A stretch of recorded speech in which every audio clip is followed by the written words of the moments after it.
c'est un rôle d'encadrement avec des personnels soignants de diverses origines, à la fois de l'Institution nationale des Invalides, mais aussi du service santé des armées. Et on a aussi des personnels des CMA, des centres médicaux des armées, pour assurer le soutien, la prise en charge de grands blessés qui en grande partie proviennent de l'Institution nationale des Invalides, qui habitent à l'Institution nationale des Invalides.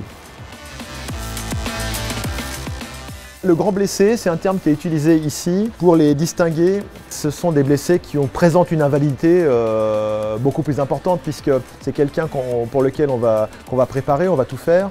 Et à un moment donné, on va prendre un lève-malade, on va même le déposer dans son fauteuil. Donc là, le terme grand blessé prend toute sa signification. C'est surtout l'invalidité qui va qualifier le grand blessé.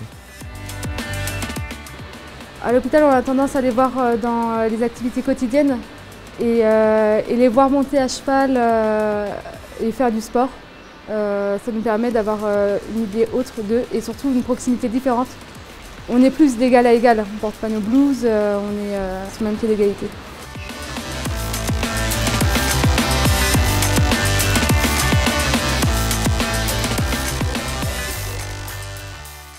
Effectivement, après chaque activité, on fait un débriefing pour voir ce que ça a apporté. Est-ce que les stagiaires l'ont bien vécu? Est-ce qu'il y en a qui ont eu l'impression, bon généralement c'est rarement le cas, mais est-ce qu'il y avait un blessé qui l'a pas bien vécu? Est-ce qu'il y avait un blessé qui s'ennuyait? Mais généralement c'est plutôt le contraire. Là, ce que je viens de voir tout à l'heure sur le cheval, c'est un blessé qui avait le sourire et qui ne l'a pas toujours eu, quoi.